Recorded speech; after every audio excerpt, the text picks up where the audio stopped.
Thank you very much. All right, people, thank you very much. You're welcome back to the studio, and we're still having massive fun on Teju Babyface show. If you're just joining us for the first time, well, you're in luck. It's about to get very, very interesting, as we do here.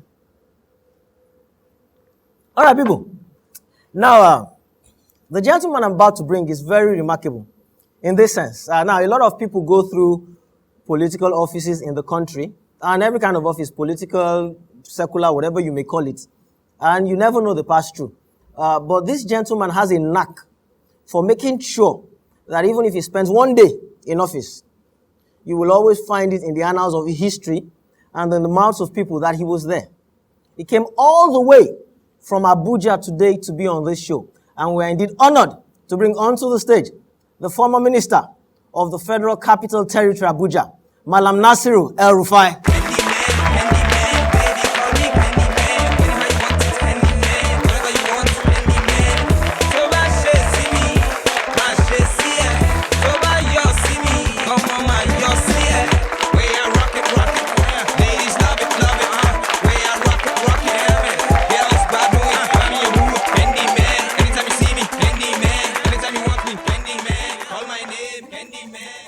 Hello, sir. Hi, Teju. How are you, sir? I'm fine, thank you. All right, good to see you. I mean, thank you for coming all the way from Abuja to see us today. It's a great honor. I like visiting Lagos once in a while. Once in a while. Because like you told me, you really, as good as Lagos gets now, you really cannot staying here for too long. Yeah. Well, Lagos has improved. I must congratulate Governor Fashola for an excellent job. All right, sir. So, but what do you do now, sir? Very little. I've been writing a book. I'm nearly done. And I'm also engaged in politics, talking to a lot of people, trying to think of how to make our country better. This is how you have been described to me severally. Somebody said to me, why don't you interview Nasir El-Rufai? And I didn't hear him very well. I said, He said, that man that looks like you. And he said that to me. And I figured the person was talking about the fact that I'm not exactly the tallest person around. Yes. I mean, you agree? Say yes. Oh, yeah. Okay. Yeah. You are a member of the Nigerian Association of Short People. Okay. And I can only assume that you must be a member too, sir. I used to be the Secretary General. Okay. Now, this more on a personal note. I used to, up until recently, I used to have issues with my height. In fact, I used to say that if God gave me three wishes, I'd increase my height first before I ask for world peace and the cure for AIDS. I mean, did you ever at some point wish? I did. At a point in my teenage years and in my early 20s, I had big issues with my height because, all the pretty girls turn out to be taller than me. That happens. That happens. But with time, I got over it. I managed to get a really pretty and intelligent woman to marry who was an inch shorter than me. Okay. But I guess again that it will work because once you started working, because I read your profile, you did some good work. So once you started working and making money, you could have stood on your wallet and you'd have been told because you had a lot of money. Okay. I guess what I want to know is, I've been there before. Why don't we have light? What's the problem with light? If you look at Nigeria's history, you will see that we keep changing governments and we have this bad habit of stopping everything that the previous government has done, investigating, and by the time we pick it up, we've run out of time. So the first order of business that we proposed to the government at the time, this was in 2001, 2002, was let us reform the electricity sector, dismantle NEPA's monopoly, and establish a regulator, and then raise the electricity tariff by at least 200%. Okay? That way, you will attract the Dangotes and the Otedolas and other foreign investors to come and invest in electricity. Nobody listened to us. Obasanjo did not agree because he felt electricity tariffs should not be raised dramatically because it will hurt the poor. Our argument in BPE then was, no, the poor are in the village, they don't have electricity.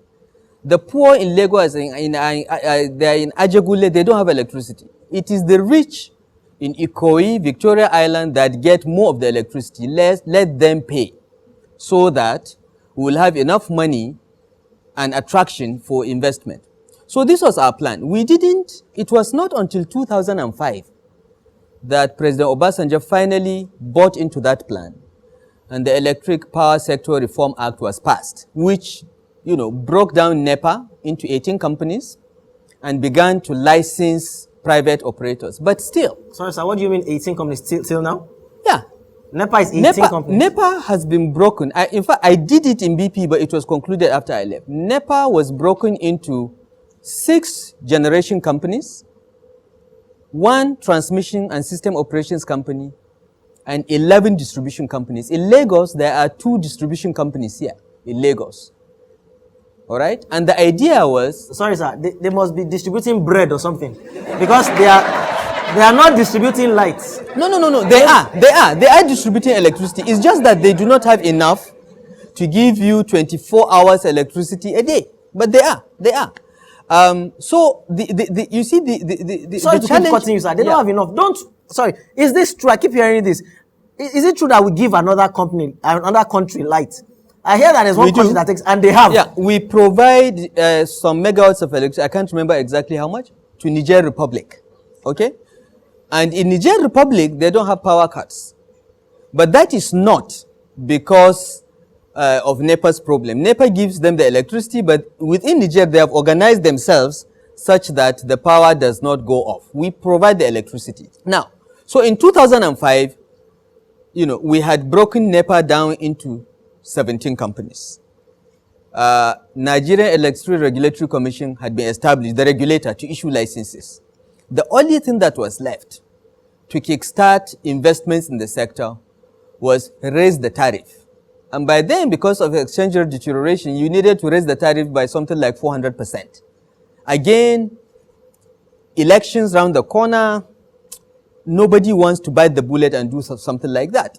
So it was not done. Instead, President Obasanjo decided, because by then we had built up the excess crude account. We had billions of dollars. We had paid off our debt by 2005. We still had about $5 billion in the excess crude account. So we proposed that money be used to build more power stations. So 9 new power stations were contracted to be built, 2 in the southwest, in Papalanto and Omotosho, and 7 in the Niger Delta, all using gas. Nigeria burns the equivalent of 28,000 megawatts of electricity every day. We burn the gas, which, if harnessed, we can generate 28,000 megawatts of electricity. At least this is correct 5 years ago. I don't know if they have reduced the flaring. So we said, instead of flaring this gas, burning it, why not build this power station? So the contracts were given. GE got the 7 Niger Delta power stations. Sorry, sir, what's GE? General Electric. General Electric is the largest turbine manufacturer in the world from the US. Okay. The Chinese got the 2 others. And these were being done. We had elections, we handed over, Eradua came and said, no, stop. Okay, now, Eradua is dead, so I never got the chance to ask him. But who on earth would stop the construction of power stations in Nigeria based on what reason? There is nothing we need in this country more than power. On whatever terms, at whatever price, I would build power stations and ask questions after the electricity is received by the people.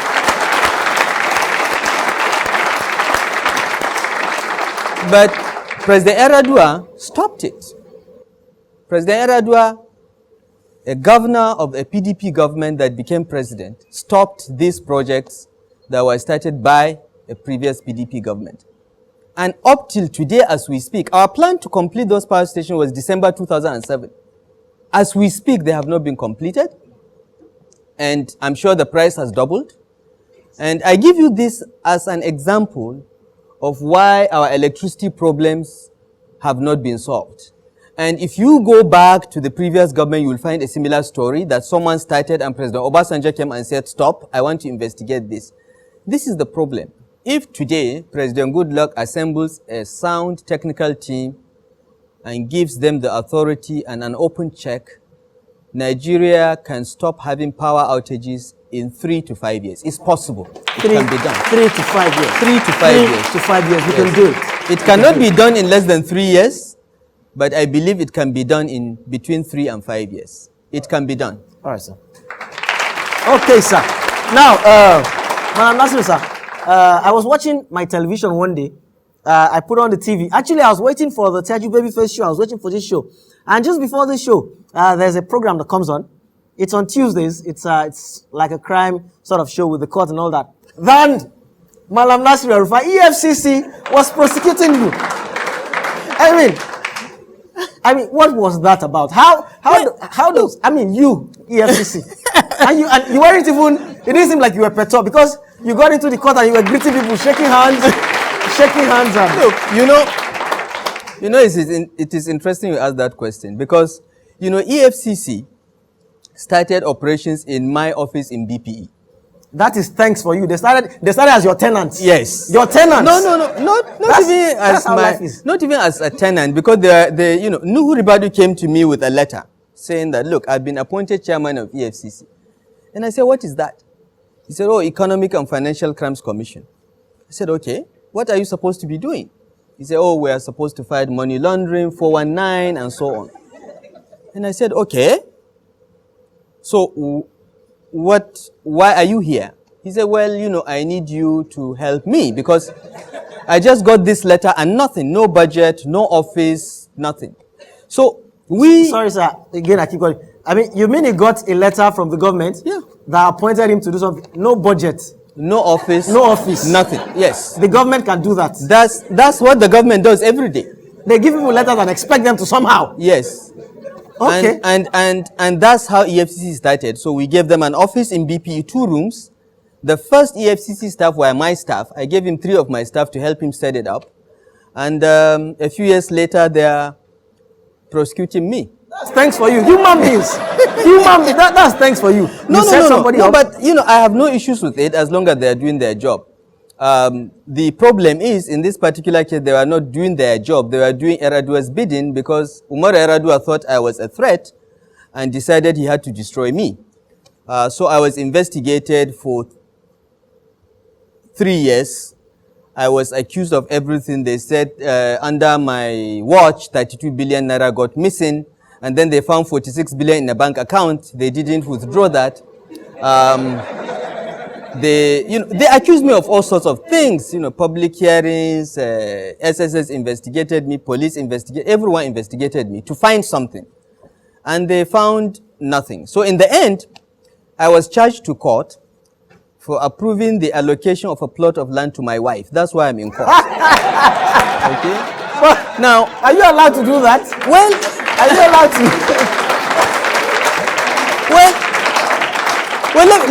Let me put it this way. Abuja was created as a city for every Nigerian. And the rule is every Nigerian above the age of 18 is entitled to apply for a plot of land in Abuja and should get it. Okay, sorry, sir. Hold on. Sorry, hold up. Did you just say to me that every Nigerian who lives in Abuja? No. Every Nigerian that lives anywhere is entitled to apply for a plot of land in Abuja, 1 plot, and he's entitled to get it. With money or just get it? No. You pay. No, there are fees. You pay a fee for the application, and when you are allocated the piece of land, you may pay other charges, but it is your right to be allocated that piece of land. Okay, then it's your business how to now. It's your business to pay the charges and to develop it. Okay, now. My wife applied for a piece of land in Abuja in 2001.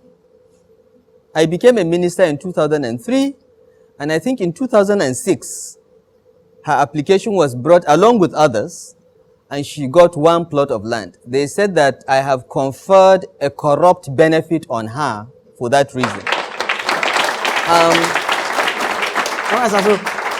How did that, is that out of court now? Has that been sorted out? Well, you see, because the EFCC was under pressure from Umar Yar'Adua to get me, they made two mistakes. They charged me to court on a law which they admitted in court no longer existed. And secondly, they filed it in the wrong court because they are supposed to file it in the FCT High Court. They went to Federal High Court. Is it that they didn't know? Or, I don't get it. Well, since Nuhu Ribadu left EFCC, the intelligence quotient of the institution has fallen below 30. Now he talk up. It was Malam that said it. You're investigating him already. Yeah. So I'm not surprised. I mean, only a person that either didn't go to law school or does not understand English will do what they did, but they did.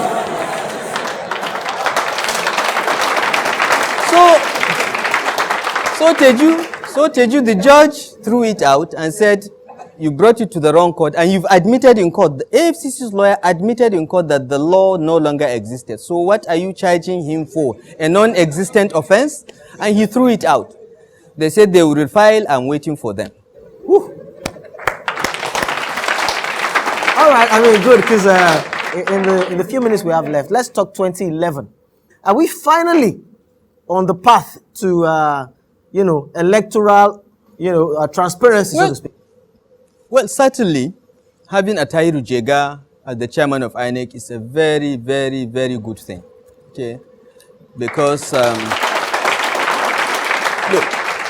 because Jega is an honest man, and Jega is the sort of person that even if his father was contesting elections and lost, he will declare that he had lost. Okay, we'll hold it to that. Professor Atahiru Jega, if you're watching. I have that much confidence in the man. But having said that, okay, INEC consists of thousands of employees, many of whom have spent 20 years rigging elections. No, seriously, and they are not going to change overnight just because Jega up there is honest, and some of the commissioners, some of whom I know personally, are people of integrity. So there is a lot of work to be done. If Jega had time, he should just get rid of all the INEC staff and bring in people from outside and train them to do clean elections. But out to the old in with the new. Yeah, but there is no time because there is a constitutional constraint and so on and so forth. So he has to make do with what he has. I'm sure he's thinking about how he can still have good elections by sidelining some of the worst of the worst in INEC. So I have that confidence in him. So, many of us, and the reason why many of us are engaged in conversations about 2011 and the likelihood of our country getting another chance is because Jega and some of the commissioners are there. So we're optimistic, okay? But having said that, we should not trust Jega and the commissioners alone. We should all do our bit as Nigerians. We should all stand up and keep up the pressure.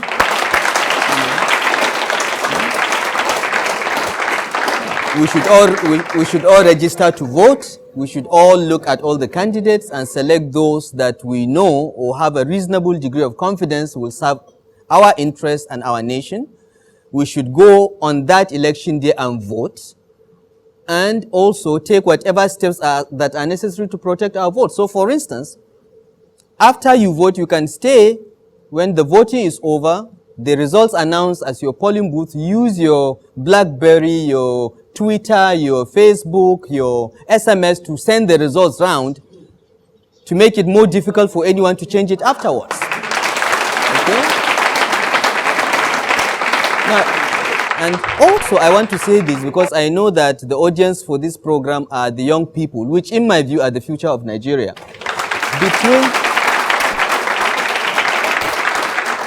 In the last 4 years, since we had the last voter registration exercise in 2006, about 17 to 18 million Nigerians have reached the age of 18.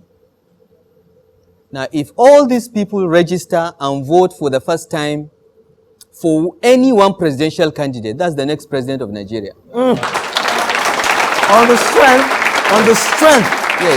strength of just that 18 million. So the future of Nigeria, whoever is going to be the next president depends on those 18 million that will be voting for the first time in 2011. So I appeal to all those above the age of 18 to 23 that did not vote in the last elections to go out, register, and take a position that you will choose what is best for Nigeria. Don't choose based on ethnic group, religion. Look for issues. Ask people to tell you how will they give you electricity, how will they fix our schools, our hospitals, and our roads. So from what you've said, sir, you're not a fan.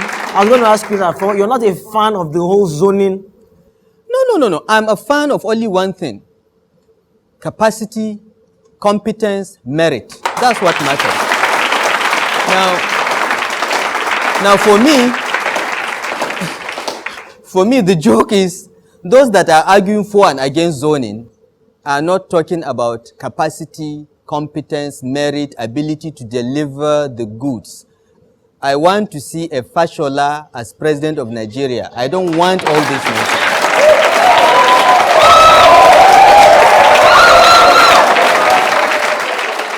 And it is not because Fashola, it is not because Fashola is the governor of Lagos. It's not because he's a member of any political party. It is because he said, I will do it, and he is doing it, and he's going to do it. That's it. Okay. Like, thank you for coming. But before you go, if you've seen our show before, what we do is that as soon as you sit on the show, the moment you came in and you sat down, we had your picture taken already by our photographers. It's QF. That's Quartz Photography. And we've already put that picture in a frame. And we're going to present that frame to you before you go. And some other gifts as well. I mean, tokens from us, but we present it with love. And if the ushers will come onto the stage. No, please sit, sir. There you go. This is the picture. Wow. I mean, let's take a picture, because I take all these pictures to the embassy, you know. There you go. Yeah, for my visa, because I'm never that. So this is for you, sir. Thank you.